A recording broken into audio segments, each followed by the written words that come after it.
എല്ലാവർക്കും എൻ്റെ വിനീതമായ നമസ്കാരം. ഞാൻ തുടങ്ങാൻ പോകുന്നത് രഞ്ജിത്ത് ശ്രീനിവാസൻ അദ്ദേഹത്തിൻ്റെ ജീവിതവും മരണവും എല്ലാം എൻ്റെ ഹൃദയത്തിൽ ഓർമ്മിച്ചിട്ടാണ് ഞാൻ ഇന്ന് ഈ കൺവെൻഷൻ സംസാരിക്കാൻ പോകുന്നത്. അത് പറയാനൊരു ആഗ്രഹമുണ്ടായിരുന്നു, ഞാൻ പറഞ്ഞു. ഈ വികസിത കേരളം കൺവെൻഷൻ ആലപ്പുഴ നോർത്ത് നിങ്ങളൊപ്പം ഈ കൺവെൻഷനിൽ പങ്കെടുക്കാൻ കഴിഞ്ഞതിൽ എനിക്ക് വളരെ സന്തോഷമുണ്ട്. ഈ വികസിത കേരളം കൺവെൻഷൻ 30 കേന്ദ്രത്തിൽ നടക്കാൻ പോകുന്നു. അത് എന്താണ് ഇതിൻ്റെ ഒരു ലക്ഷ്യം എന്ന് ചോദിച്ചാൽ അതിനൊരു സിമ്പിൾ ഒരു ഉത്തരമാണ്. 3.5 കോടി മലയാളികളുടെ വികസനം, ക്ഷേമം, അതാണ് BJPൻ്റെ ഒരു ലക്ഷ്യം.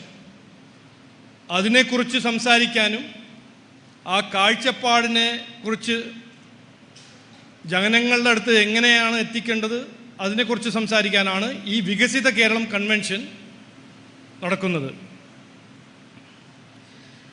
ഞാൻ ഈ സംസ്ഥാന പ്രസിഡൻറ്റിൻ്റെ ചുമതല ഏറ്റ ഒരു ദിവസം സംസ്ഥാന കൗൺസിൽ അംഗങ്ങളെ പറഞ്ഞൊരു കാര്യം ഇന്ന് പറയുന്നു, അന്നും പറഞ്ഞു, ഇന്നും പറയുന്നു.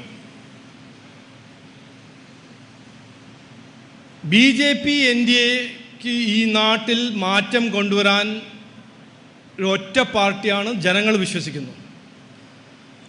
ആ മാറ്റം കൊണ്ടുവരണമെങ്കിൽ BJP NDA അധികാരത്തിൽ വരണം. അത് പൂർത്തീകരിച്ചിട്ട് മാത്രമേ ഞാൻ ഇവിടുന്ന് പോവുള്ളൂ എന്നും ഞാൻ അന്ന് പറഞ്ഞു, ഇന്നും പറയുന്നു.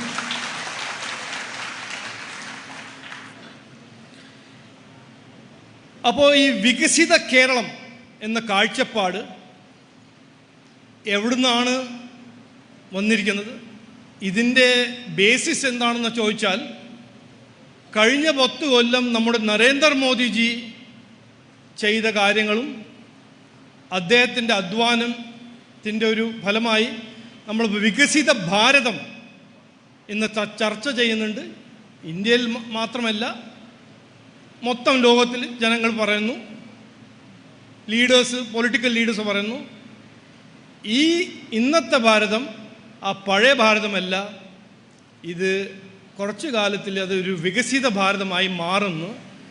ഇന്ത്യയിൽ മാത്രമല്ല, ലോകത്തിലെല്ലാവരും പറയുന്നു.